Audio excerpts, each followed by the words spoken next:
우리는 절박한 상황을 굉장히 싫어합니다. 절박한 상황을 좋아하는 사람은 단 한 명도 없습니다. 그런데 굉장히 이상하게 들리겠지만 절박한 상황은 우리에게 좋은 겁니다. 우리에게 도움이 되는 겁니다.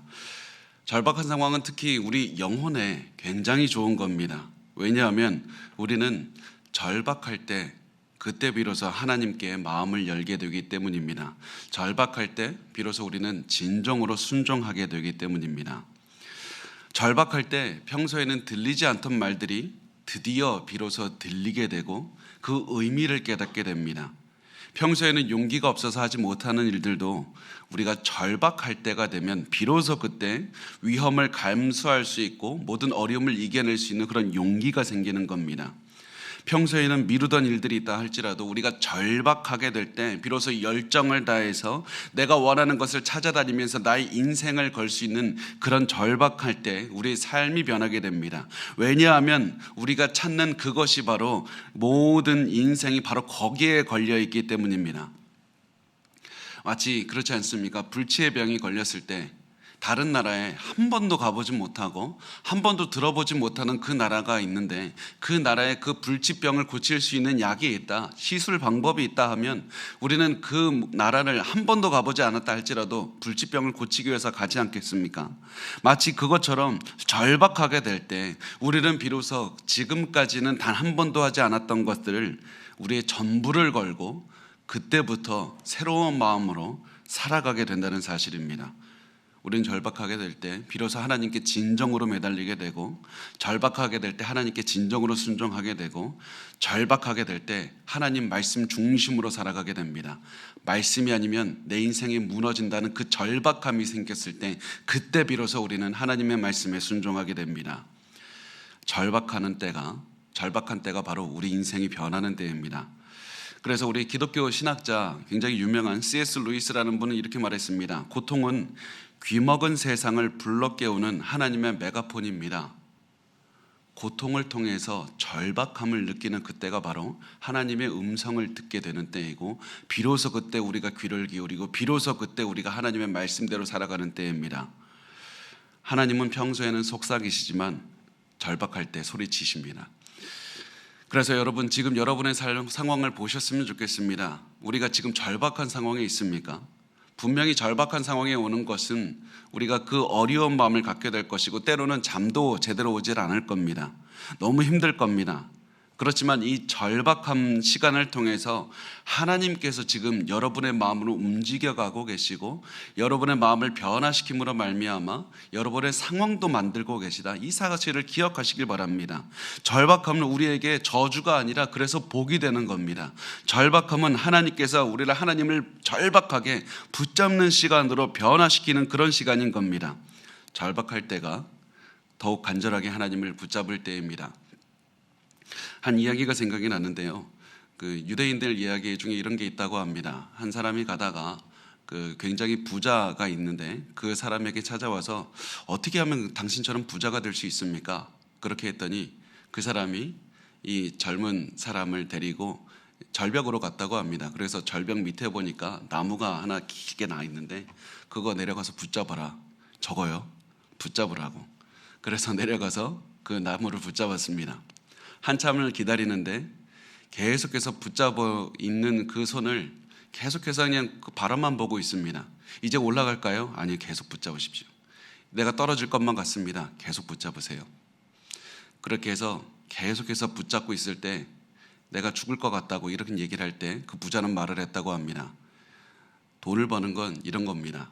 끝까지 내가 죽을 것처럼 붙잡고 있으면 됩니다. 사실은 이것을 돈을 벌기 위해서 말씀을 드린 것이 아니라 우리가 하나님을 믿고 살아가는 그 삶의 그 마음의 그 상태를 말씀을 드린 겁니다.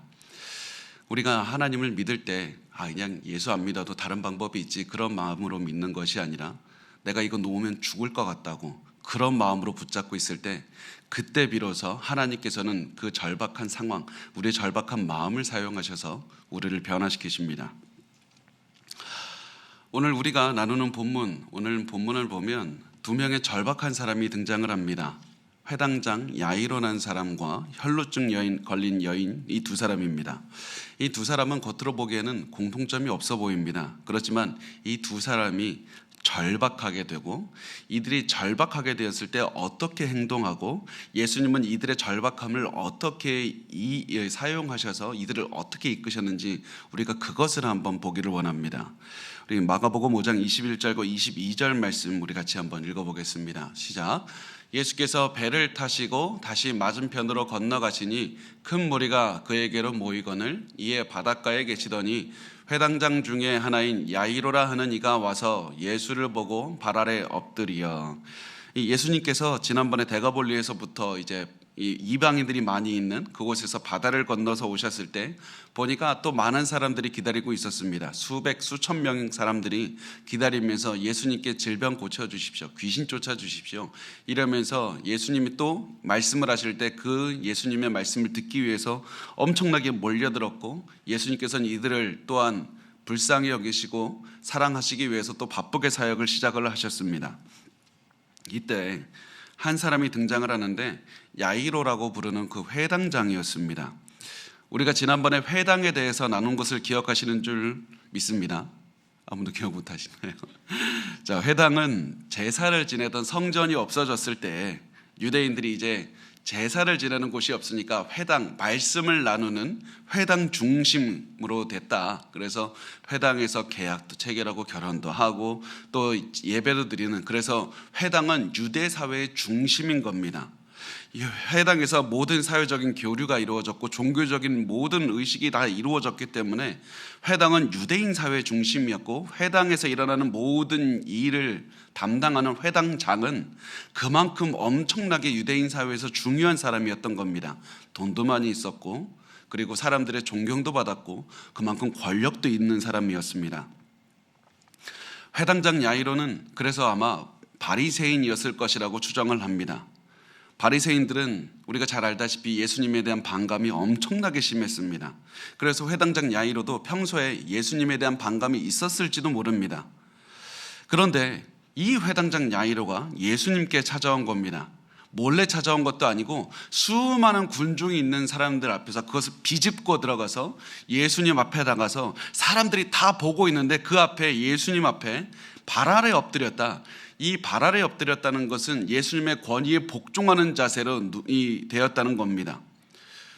야이로는 사람들 앞에서 내 자존심도 내려놨고 예수님에 대한 적대감도 다 없앴고 또 자신의 체면까지도 내려놓았습니다. 아니, 어떻게 이런 일이 가능합니까? 사람이 어떻게 갑자기 이렇게 변할 수가 있습니까? 그것은 야이로가 절박한 상황에 처했기 때문입니다. 이 절박한 상황을 넘어설 수 있는 유일한 방법이 예수님밖에 없다, 이 사실을 깨닫게 되니까 야이로가 이 자리에 나오게 됐던 겁니다. 야이로가 예수님께 나아가는 것을 보고 이 야이로의 친구들 바리새인들은 반대했을 겁니다. 너 거기 가지 마라, 예수께 가는 거 잘못된 것이다. 그리고 이 일 때문에 앞으로 자신이 회당장의 일을 하는 것에도 많은 불편함이 있었거나 어려움이 생길 수도 있는 것이었습니다. 그럼에도 불구하고 야이로는 하나, 절박함, 이 사실 하나 때문에 예수님이라는 그 해답만 바라보게 되었고 예수님께 앞에 와서 엎드릴 수밖에 없었던 겁니다. 그리고 이 야이로가 절박하게 되었던 이유에 대해서 23절과 24절에 나와 있습니다. 우리 같이 읽겠습니다. 시작. 간곡히 구하여 이르되 내 어린 딸이 죽게 되었사오니 오셔서 그 위에 손을 얹으사 그로 구원을 받아 살게 하소서 하거늘 이에 그와 함께 가실새 큰 무리가 따라하며 애워싸 밀더라. 이 야이로가 이렇게 말합니다. 내 딸이 인생의 마지막 순간에 조금 있으면 죽을 수밖에 없는 그런 상황에 놓여 있습니다. 예수님이 빨리 가서 도와주질 않으면 내 딸은 금방 죽을 것입니다. 예수님, 나와 같이 가셔서 내 딸의 몸에 손을 얹어 주십시오. 그러면 딸이 살아날 겁니다. 야이로는 예수님이 같이 가서 딸의 몸에 손을 얹으면 딸을 고칠 수 있다는 그 믿음이 있었던 겁니다. 이 간절한 믿음 때문에 예수님께 나아온 것이고, 그리고 예수님은 그 믿음을 보시고 야이로의 집으로 같이 가고 계셨습니다. 이때도 여전히 수많은 사람들이 예수님 주변으로 몰려들어서 예수님 한번 만져보고 예수님 근처에 가서 예수님이 하시는 말씀도 듣고 이렇게 하려고 계속해서 몰려들어서 예수님의 몸을 만지는 사람도 있었을 것이고 예수님의 몸에 부딪히는 사람도 있었을 겁니다. 그런데 이렇게 하면서 계속해서 사람들과 함께 걸어가고 있을 때 다른 절박한 사람이 등장을 하게 됩니다. 이게 25절에서 29절까지인데요. 우리 말씀을 한번 같이 읽어보겠습니다. 시작. 12해를 연루증으로 알아온 한 여자가 있어 많은 의사에게 많은 괴로움을 받았고 가진 것도 다 허비하였으되 아무 효험도 없고 도리어 더 중하여졌던 자에 예수의 소문을 듣고 우리 가운데 끼어 뒤로 와서 그의 옷에 손을 대니 이는 내가 그의 옷에만 손을 대어도 구원을 받으리라 생각함일러라. 이에 그의 혈루 근원이 곧 마름에 병이 나은 줄을 몸이 깨달으니라. 혈루증에 걸린 여인이 등장을 하는데 이 사람은 절박한 마음으로 왔는데 그 마음으로 와서도 내가 여기 있다는 사실을 들키고 싶지는 않았습니다. 왜냐하면 절대로 드러내서는 안 되었기 때문입니다. 그 이유가 무엇이냐면 여성이 앓고 있는 이 혈루증이라는 병 때문이었는데 이 혈루증은 우리가 쉽게 얘기하면 그 월경의 상태가 계속해서 지속이 된다는 겁니다. 율법에서는 여성이 월경을 하면 부정하다고 해서 월경하는 사람은 다른 사람과 접촉도 하지 못하게 했고 하나님께 제사도 지내지를 못하게 했습니다. 어떤 사람들, 특히 요즘에 많은 그 페미니스트인 사람들은 이거 보고 여성 차별해서 그런 것이다. 성경은 여성 차별하는 책이라고 말씀을 하지만 이렇게 생각하시는 이유는 그 부정하다라는 말의 어감이 좀 나쁘게 들리기 때문입니다. 이 성경이 말하는 부정하다는 말은 나쁘다, 악하다, 천하다 이런 뜻이 아니라 하나님께 다가갈 수 없다. 이렇게 이해하는 편이 훨씬 쉽습니다. 그러면 하나님은 왜 월경 중인 여성이 이 제사를 드리지 못하게 했습니까? 그 이유가 무엇이냐면 월경이 저는 한 번도 못 경험해봤지만은 큰 부담을 주기 때문 아닙니까? 굉장히 아파하시지 않습니까? 굉장히 단순히 배만 아픈 게 아니라 온 몸이 다 아프고 굉장히 힘들게 되기 때문입니다. 그래서 제사를 지내는 것도 엄청나게 어려운 것인데 거기다가 몸이 그런 부담감을 갖고 있으면 제사를 지내는 것이 너무 어렵기 때문에 이 제사를 해서 제외를 시켜주는 겁니다. 게다가 요즘과 같은 진통제가 있는 것도 아니고 뭐 위생용품이 있는 게 아니지 않습니까? 그래서 이 여성들이 월경 중에는 제사를 지내지 않게 했을 뿐만 아니라 모든 사회적으로도 격리시켜서 어떠한 집안일도 하지 않도록 그렇게 배려해 주었던 겁니다. 이렇게 해서 월경 기간 동안에는 여성의 몸이 충분히 휴식을 취하고 회복할 수 있는 그런 기회를 주셨던 겁니다. 그런데 이것이 이제 단순히 그 정기적으로 여성이 건강한 몸을 가졌을 때 한 달에 한 번씩 정기적으로 그런 월경을 겪을 때뿐만 아니라 이 오늘 본문에 나오는 여성처럼 그 월경 길이가 굉장히 길어질 때 제가 이게 이 주제가요 좀 월경 말하는 게 좀 저도 부담스러워서 말이 좀 자꾸 꼬이거든요. 자, 이해를 해주시기 바랍니다. 이 동일하게 이 일반적인 그런 상황과 동일하게 월경의 기간이 길어지니까 이 여인도 부정하게 해주어서 모든 그 의무로부터 제외를 시켜주는 겁니다. 이 말씀이 레위기서 15장에 잘 나와 있는데 이 오늘 나오는 혈루증 걸린 여인에 대해서 잘 드러내는 그 말씀이 25절에서 27절까지만 우리 같이 읽어보도록 하겠습니다. 시작. 만일 여인의 피의 유출이 그의 불결기가 아닌데도 여러 날이 간다든지 그 유출이 그의 불결기를 지나도 계속되면 그 부정을 유출하는 모든 날 동안은 불결한 때와 같이 부정한즉 그의 유출이 있는 모든 날 동안에 그가 눕는 침상은 그에게 불결한 때의 침상과 같고 그가 앉는 모든 자리도 부정함이 불결한 때의 부정과 같으니 그것들을 만지는 자는 다 부정한즉 그의 옷을 빨고 물로 몸을 씻을 것이며 저녁까지 부정할 것이요. 그러니까 그 오랫동안 이 월경 상태가 지속되어도 마찬가지로 이 여성도 사회적으로도 격리되고 이 종교적으로도 격리가 되는 그런 상태가 오게 됐고 또 만지는 사람도 부정하게 됐던 겁니다. 왜 만지는 사람은 부정하게 만듭니까? 간호하는 사람이 있어야 되지 않겠습니까? 만약에 상황이 어려워서 간호하는 사람이 있으면 이 간호하는 사람이 집안일 때문에 불려다니거나 제사하는 의무 때문에 또 불려다니면 제대로 간호를 못하기 때문에 이 사람도 똑같이 부정하게 해주어서 이 사람만 간호하게 해주었던 겁니다. 그런데 이 고대 사회는 지금과는 다르게 뭐 복지 시설이나 이런 게 잘 되어 있는 게 아니기 때문에 사람이 쉬는 것도 한계가 있는 것이고 하루 일해서 벌지 못하면 그날 굶는 겁니다. 그래서 하루 종일 계속해서 간호를 할 수도 없는 노릇입니다. 그래서 이 몸이 아픈 여인은 어쩔 수 없이 이 상황에서 쉴 수는 있었지만은 동시에 이제 결과적으로 점차적으로 사회적으로 가정으로부터 모든 곳으로부터 단절을 체험할 수밖에 없었던 겁니다. 피가 멈출 때까지 다른 사람과 식사를 할 수도 없었고 결혼을 할 수도 없었고 예배도 드릴 수가 없었습니다.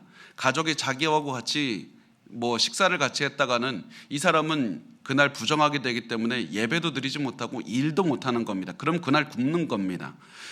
이렇게 해서 굉장히 가족으로부터도 격리를 당했고 또 이 사람을 어렵게 만들었던 것이 무엇이냐면 그 당시 사회에서는 죄를 지으면 하나님께서 저주하셔서 이 질병을 주신다 이렇게 믿었습니다. 그래서 이 여인이 이렇게 오랫동안 큰 그 병에 걸린 이유는 너가 죄 져서 하나님께서 저주하셔서 이렇게 큰 병에 걸렸다. 이렇게 사람들이 인식하고 있었던 겁니다. 그래서 여러 가지로 굉장히 고립되고 더 이상 갈 데도 없는 그런 상황에 처하게 되었습니다. 게다가 이 마지막으로 이 여인의 상황을 더욱더 힘들게 만들었던 것이 무엇이냐면 이 여인은 질병을 치료하기 위해서 그동안에 가지고 있는 그 작은 돈을 다 소비했던 겁니다. 그래서 더 이상 재산을 탕진해서 갈 곳도 없었습니다. 먹을 것도 없었습니다. 이제 자기 주변에서 아무것도 없었고 희망도 없었던 이런 상황에서 여인이 갈 수 있었던 곳이라고는 예수님밖에 없었던 겁니다. 예수님께 왔는데 이 여인이 왔던 것은 절박한 마음으로 왔습니다. 이 질병 때문에 더 이상 물러설 곳도 없고 먹을 것도 없었고 외로워서 너무 힘들었습니다. 그래서 예수님께 갈 수밖에 없는데 이 여인이 가졌던 마음은 예수님의 옷만 만져도 병이 나을 것이다. 이런 믿음을 자연스럽게 갖게 됐고 이것 말고는 없었으니까요. 더 이상 갈 곳이 없었으니까 이 믿음을 가지고 왔습니다. 그리고 이 여인은 이런 절박한 상황이 되니까 평소에는 하지 않던 행동을 하게 됩니다. 평소에는 사람들 멀리 떨어져서 살게 됐지만 이젠 더 이상 잃을 것도 없는데 내가 뭘 잃을 게 있느냐, 그런 마음으로 수많은 사람들이 일부러 만지면 이 사람들도 부정하게 되기 때문에 만져서는 안 되고 근처에 와서도 안 되는데 이 여인은 수많은 사람들을 해치고 나가서 예수님 주변에서 뒤에서 몰래 옷자락을 만지는 겁니다. 그리고 이렇게 했을 때 여인의 질병이 낫게 됩니다. 그리고 이 여인도 자신의 질병이 낫게 되었다는 사실을 체험했습니다. 이제 이 다음에 곧바로 우리가 더 얘기를 나눌 텐데 야이로와 지금까지 우리가 혈루증 걸린 여인 이 두 사람을 봤습니다. 여기서 이야기를 더 진행시키기 전에 왜 하필 야이로와 이 혈루증 걸린 여인 두 이야기가 왜 같이 들어있는가? 왜 성경은 그냥 우연하게 이 두 사람의 이야기가 같이 전달이 되는가? 왜 하필 이 두 사람인가? 그것을 한번 생각을 하고 이야기를 더 진행시켜 보도록 하겠습니다. 이 야이로의 딸과 혈루증을 앓는 이 여인 사이에는 어떤 공통점이 있습니까? 우선 보면 야이로의 딸은 돈 많은 집안 딸입니다. 권력 있는 집안 자식입니다. 그래서 평생 특권을 누리면서 부모님 사랑 다 받으면서 행복하게 살았던 겁니다.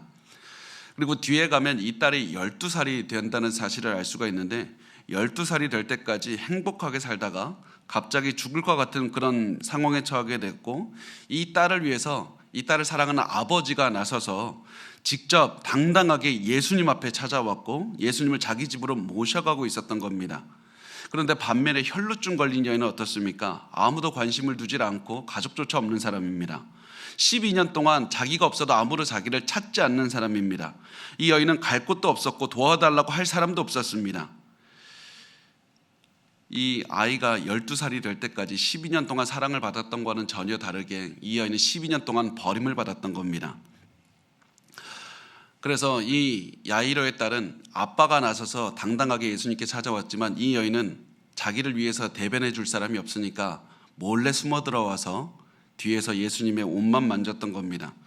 그렇게 보면 이 야이로의 딸과 혈루증 걸린 여인 사이에는 아무런 공통점이 없습니다. 그냥 잘 살고 행복한 집 딸 한 사람은 가난하고 아무런 이름도 없는 그런 사람입니다.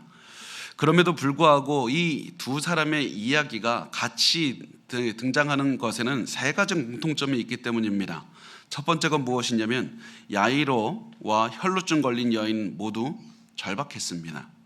그리고 두 번째, 두 사람 다 예수님이 병을 치료하는 능력이 있다는 사실을 믿었습니다.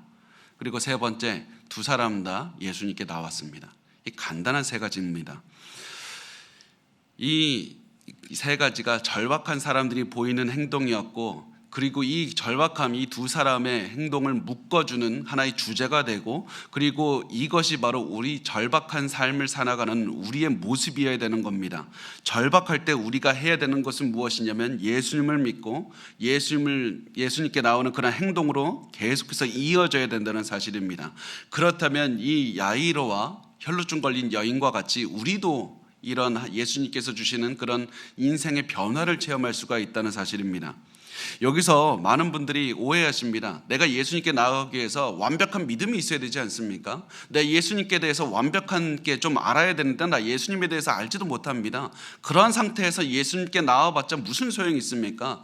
내 가족 예수님께로 인도하려고 하는데 이 절박한 것은 맞는데 이 사람 예수님에 대해서 알지도 못하는데 예수님께 나와서 무엇을 얻겠습니까? 잘못된 신학이나 더 커지진 않을지 모르겠습니다. 여기서 우리가 반드시 기억할 것은 야이로와 혈루증 걸린 여인 이 두 사람 다 믿음이 완벽하지 못했다는 사실입니다. 아니, 오히려 이들의 믿음은 굉장히 작았고 때로는 굉장히 잘못된 믿음이 섞여 있었습니다. 잘 보면 회당장 야이로는 예수님이 하나님의 아들이시고 우리를 구원하신 그 영생을 주시는 분이다, 이 사실 몰랐습니다. 단지 아는 것은 자신의 딸이 예수님이 만져주시면 고치실 수 있다, 이 믿음만 있었던 겁니다. 게다가 야이로가 어떤 믿음을 갖고 있었냐면 예수님이 그 딸을 고치기 위해서는 직접 우리 집 가서 딸의 신체에 손을 대야지 고칠 수 있다고 그렇게 믿었습니다. 예수님께서 이렇게 말씀하실 수도 있었습니다. 나 안 가도 돼. 야, 급한 문제면 내가 여기서 말만 해도 되는데 왜 굳이 나를 가자고 하냐.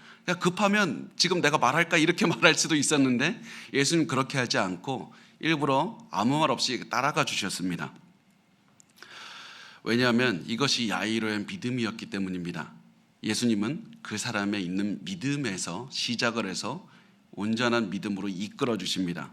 이것이 혈루증 걸린 여인에게도 동일하게 적용이 됩니다. 혈루증 걸린 여인은 예수님의 이 옷을 만져야지 자신의 병이 고쳐진다고 믿었습니다. 이게 그 당시에 있던 그런 미신이었는데, 이 신과 가까운 사람의 옷을 만지면 자신의 질병이 고쳐진다고 믿는 그런 미신이 있었습니다.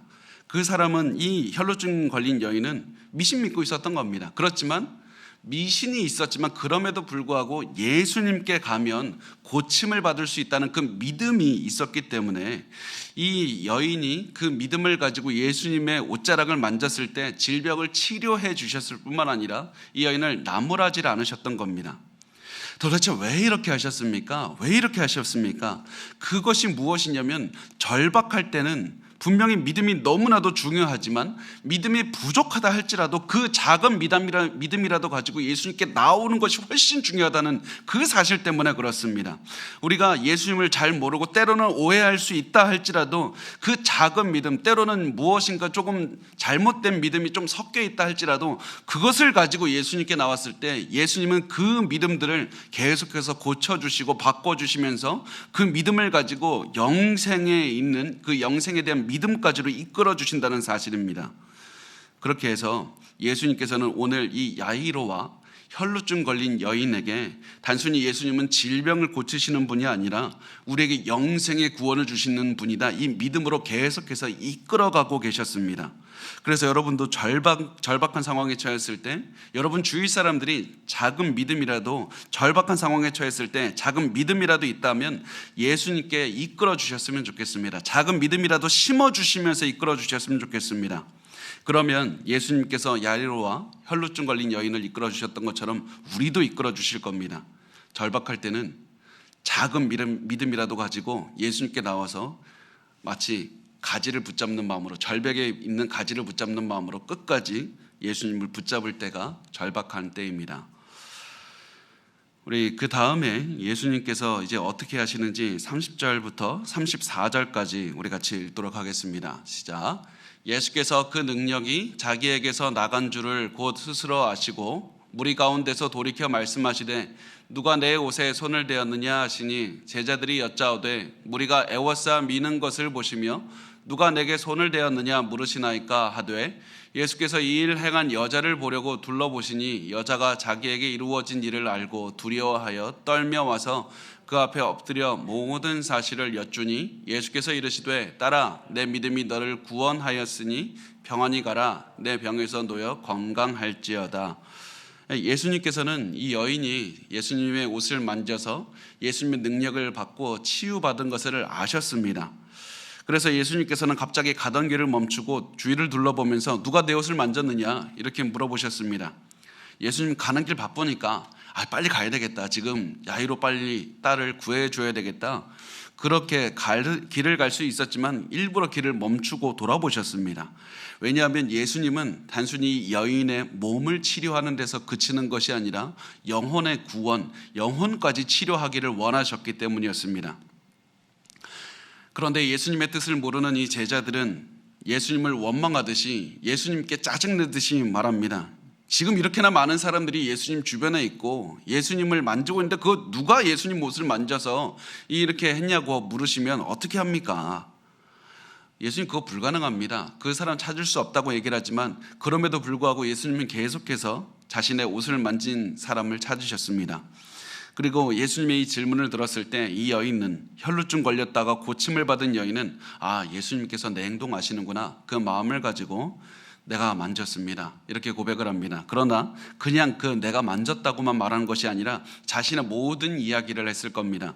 예수님 제가 이렇게 한 것은 12년이나 혈루증이 있었기 때문입니다. 이 질병 때문에 돈도 날리고 가정도 날리고 아무것도 없습니다. 제가 더 이상 갈 곳이 없어서 그렇게 하면 안 되는 줄 알면서도 당신 몰래 찾아와서 당신을 만졌고 병이 나았습니다. 감사합니다. 그러나 저는 부정한 사람이었기 때문에 내가 만진 당신도 부정하게 되었습니다. 제발 용서해 달라고. 당신도 부정하게 되었다고. 그런데 이 여인을 예수님은 나무라질 않으셨습니다. 오히려 딸이라고 부르면서 사랑스럽게 부르시고 이렇게 말씀을 하셨습니다. 내 믿음이 너를 구원하였다. 정말 작은 믿음이고 어떻게 보면 미신적인 믿음까지 섞여 있는 것이었지만 예수님께서는 내 옷이 너를 구원하지 않았고 너의 믿음이 너를 구원하였다고 말씀을 하셨습니다. 게다가 여기서 구원하셨다는 말씀은 이 헬라어 단어가 어려운 말인데 소조라는 단어인데요. 이 소조라는 말이 구원하다라는 의미도 있지만 병으로부터 낫게 한다는 그런 의미도 있습니다. 그래서 예수님께서는 이 여인이 믿음으로 질병이 나았다는 말과 함께 너의 영도 이제 내가 구원할 것이다. 내가 너의 영도 구원한다는 의미를 같이 포함해서 말씀을 하신 겁니다. 그래서 번역하는 사람들이 내 믿음이 너를 구원하였다. 일부러 이렇게 좀 중의적으로 번역을 한 겁니다. 이렇게 해서 예수님께서는 이 여인의 몸만 고치셨을 뿐만 아니라 이 여인에게 이 사건을 통해서 더 큰 믿음을 주셔서 이 여인에게 그 영혼의 구원까지도 이끌어 주셨다는 사실을 우리가 볼 수가 있습니다. 그런데 여전히 남아있는 것은 회당장의 딸입니다. 그 사람에게 어떻게 되었는가? 35절과 36절 우리 같이 읽겠습니다. 시작. 아직 예수께서 말씀하실 때 회당장의 집에서 사람들이 와서 회당장에게 이르되 당신의 딸이 죽었나이다. 어찌하여 선생을 더 괴롭게 하나이까?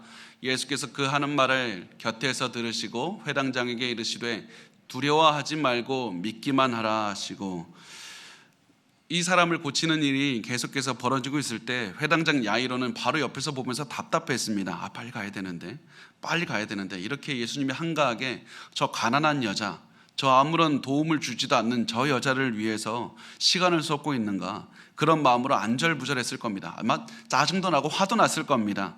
빨리 내 딸 죽어가는데 어떻게 될 것인가. 그런데 이 야이로는 예수님의 마음에 대해서도 몰랐고 예수님이 누구신지도 잘 몰랐습니다. 예수님은 야이로가 더욱더 절박한 상황에 빠지기를 원하셨습니다. 그리고 절박한 상황에서 더욱 기다리기를 원하셨습니다. 더욱 절박해져서 예수님밖에 길이 없다고 예수님만 더욱더 바라보기를 원하셨던 겁니다. 그러다가 시간이 지나서 결국 절대로 야이로의 마음 가운데 절대로 일어나서는 안 되는 일이 발생을 했습니다. 그것은 자신의 딸이 죽은 것이었습니다. 야이로의 주변 사람들은 딸의 죽음 소식을 전하면서 딸이 살아있을 때는 어떻게 해볼 수 있었지만 죽은 다음에 무엇 할 수 있습니까? 예수님 그냥 돌려보냅시다. 예수님 같이 가봤자 의미 없습니다. 이제 희망 없으니까 포기하라고 말합니다. 그러나 예수님께서는 그 말씀을 들으시고 굉장히 중요한 이 말씀을 하셨습니다. 뭐라고 하셨냐면 두려워하지 말고 믿기만 하라. 두려워하지 말고 믿기만 하라. 이 말은 그냥 단순히 지금 믿으라 이 말이 아니라 계속해서 믿으라는 말씀입니다. 너가 처음에 나에게 믿음을 가지고 왔지 않느냐? 절박한 상황, 이 상황이 더욱 안 좋아졌다고 해서 포기하지 말고 계속해서 믿으라. 계속해서 믿으면 두려움은 사라진다. 두려움과 믿음은 같이 갈 수 없는 겁니다. 예수님에 대한 믿음이 있으면 두려움은 사라지게 되었고 예수님을 믿지 않을 때 두려움은 커지게 되었습니다. 그래서 우리 마음에 두려움이 있을 때 우리의 마음에서 깨달아야 되는 것은 내 마음에 지금 믿음이 떨어진 거구나. 예수님을 믿지 못하기 때문에 두려움이 커지는 것이다. 내 상황이 나를 염려시키는 이유는 내가 예수님을 믿지 못하기 때문이다. 그래서 단순히 어려움을 처했을 때는 이것을 넘어가게 해주십시오. 이것만 구하기 전에 예수님에 대한 믿음을 주십시오.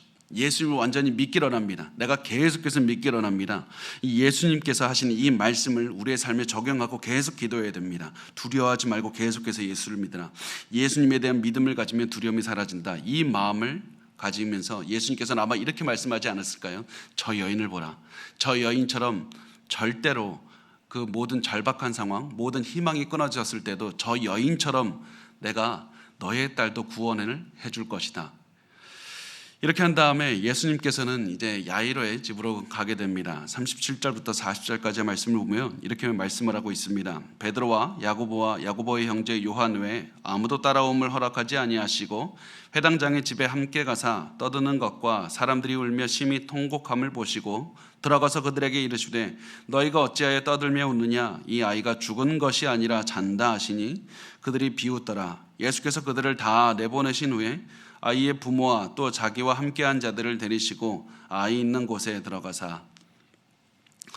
예수님께서는 12제자와 함께 가실 수 있었습니다. 그렇지만 일부러 대표 3명만 데리고 또 아이의 아버지와 함께 들어가게 됩니다. 왜냐하면 이 장례식에 지금처럼 그 고대 집은 크지 않고 작았습니다. 그래서 많은 사람을 또 데리고 가는 것이 현실적으로 굉장히 어려웠기 때문이고, 또 예수님께서 그렇다고 해서 혼자 가신 것이 아니라 제자들 3명, 대표인 이 3명을 데리고 가신 이유는 예수님이 하신 일에 대한 증인이 필요했기 때문이었습니다. 그래서 예수님은 대표 3명을 데리고 이제 이 야이로의 딸이 있는 곳으로 가셨습니다. 예수님께서 그 집에 가서 보셨더니 사람들이 큰 소리를 내면서 곡을 하고 있었습니다. 예수님 당시에는 유대인들이 사람들이 죽으면 그 집에서 일부러 곡을 하는, 이 전문적으로 곡을 하는 사람을 불렀습니다. 이 곡을 하는 사람을 얼마나 부를 것인가, 그 규모는 어떻게 될 것인가, 이것은 그 사람의 그 집의 재력에 따라서 결정이 되었습니다. 그런데 그 일반적으로 랍비들은 이렇게 말을 했다고 합니다. 아무리 가난해도 그 플룻 연주자 2명하고 곡하는 여인 1명은 아무리 가난해도 불러야 된다. 이렇게 할 정도로 이 지역에서 이 유대인들은 이 사람들을, 곡하는 사람들을 부르는 것이 굉장히 중요했습니다. 게다가 이 야이로는 그래도 이 명망이 있고 돈이 있는 사람이었기 때문에 굉장히 많은 사람들을 불러서 지금 막 이때 곡을 하고 있었을 겁니다. 곡을 한다는 것이 우리가 보기에는 클래식을 부르면서 막 이렇게 있었던 것이 아니라 큰 소리를 내면서 울면서 옷도 일부러 찢고요. 지금 굉장히 그 슬픈 마음을 일부러 소리와 노래와 이 옷을 찢는 것으로 표현을 하고 있을 만큼 그렇게 아수라장이 사실은 되어 있는 그런 모습인 겁니다. 그런데 예수님께서 이런 모습을 보시면서 울지 마라, 아이가 자고 있다 말씀을 하십니다. 이렇게 말씀하신 것은 아이가 실제로 죽지 않고 자고 있었기 때문이 아니라 어떤 분들은 사람이 죽으면 영혼의 죽음을 합니다. 그래서 영혼이 몸과 함께 자고 있습니다. 그렇게 하지만 그것이 아니라 예수님께서는 이 아이가 죽었지만은 이 크리스찬들의 삶의 죽음의 정의를 새롭게 하시는 겁니다. 그래서 크리스찬들은 이 죽으면 지금은 이제 그 상태가 이제 자는 상태, 그러니까 잠깐 있는 상태가 되고 영혼은 당연히 천국으로 가죠. 크리스찬들은. 그렇지만 그 상태가 지나서 부활할 것이다. 다시 깨어날 것이다. 이 잠의 상태, 그러니까 지금은 잠시 죽어 있지만은 다시 일어나서 부활의 몸을 입고 일어날 것이다. 그래서 예수님께서는 잠시 자고 있다라고 일부러 이렇게 표현을 하신 겁니다. 이렇게 말씀을 하셨을 때 사람들은 예수님을 비웃었습니다. 그렇지만 예수님은 거기에 대응하지 않고 야이로의 딸이 있는 곳으로 가셨습니다. 그 다음에 이렇게 하십니다. 41절부터 43절 우리 같이 읽겠습니다. 시작. 그 아이의 손을 잡고 이르시되 달리다굼 하시니 번역하면 곧 내가 내게 말하노니 소녀여 일어나라 하심이라. 소녀가 곧 일어나서 걸으니 나이가 12살이라. 사람들이 곧 크게 놀라거늘 예수께서 이 일을 아무도 알지 못하게 하라고 그들을 많이 경계하시고 이에 소녀에게 먹을 것을 주라 하시니라.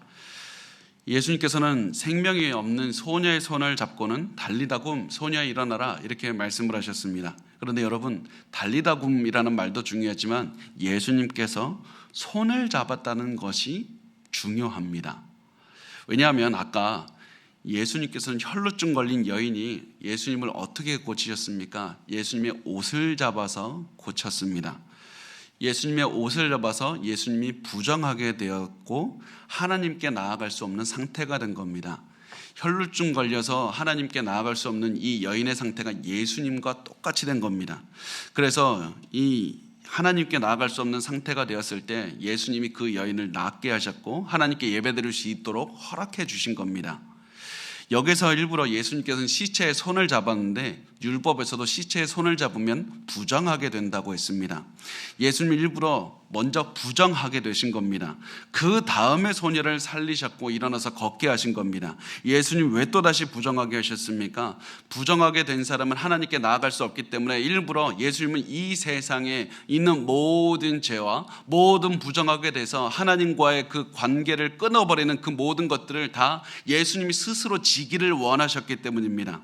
그리고 나서 예수님께서는 모든 사람들이 일어나게 해서 하나님과의 관계를 회복하게 하시고 예수님께서는 모든 세상의 죄와 부정함을 짊어지고 십자가에 가서 죽으신 것입니다. 이렇게 해서 그 어떤 부정한 사람이라도 하나님께 나아갈 수 있는 길이 열린 것이고 진정한 구원을 얻을 수가 있게 되었다는 사실입니다. 이것이 바로 오늘 본문을 통해서 예수님께서 계속해서 가르쳐 주시는 겁니다. 그 어떤 부정한 자라도 그 어떤 질병 때문에 하나님께 나아갈 수 없는 자라도 다 내게로 나오라. 내가 너희를 쉬게 하고 하나님께 나아갈 수 있게 하는 것, 그것이 바로 예수님께서 우리에게 주시는 그 삶의 모습입니다. 예수님은 우리를 위해서 일부러 부정하게 되셔서 우리를 정하게 하신 겁니다. 이것이 바로 복음입니다. 오늘 이 말씀을 보면서 그러면 이제 우리가 어떻게 살아야 됩니까? 간단하게 우리가 이렇게 정리를 했으면 좋겠습니다. 절박한 상황에 처했을 때, 우리가 살면서 절박한 상황에 처했을 때, 그때 우리가 가장 해야 되는 건 더욱 절박하게 예수님을 믿고 예수님께 나아오셔서 예수님을 붙잡고 하나님께 나아가시기 바랍니다. 더욱더 기도하시길 바랍니다. 우리의 모든 어려움과 모든 힘든 것들을 다 짊어지시고 십자가로 가신 예수님을 믿고 절박한 환경을 통해서 예수님께 더 나아오시고 하나님의 은혜를 체험하셔야만 됩니다. 그러면 하나님께서는 여러분이 도저히 알 수 없었던, 평소에는 할 수 없었던 그 엄청난 일들을 그 절박한 상황 중에 체험하게 하시는 그 은혜를 체험하게 될 겁니다. 여러분, 예수님께서 회당장 야이로에게 하신 말씀을 반드시 기억하셔야만 됩니다. 두려워하지 말고 믿기만 하라. 두려워하지 말고 믿기만 하라. 여러분의 믿음이 아무리 작아도 때로는 내가 예수님에 대해서 잘 모른다 할지라도 그럼에도 불구하고 내 문제는 예수님이 해결할 수 있다. 내 지금 현재 내 가정의 문제나 하나님과의 관계의 문제나 내 마음속에 있는 여러 가지 안 좋은 그런 마음과 욕망들 예수님만이 치료할 수 있다. 이 마음을 가지고 절벽에서 이 붙잡고 있는 이 나무 하나처럼, 나뭇가지 하나처럼 예수님만 강하게 붙잡으셨으면 좋겠습니다.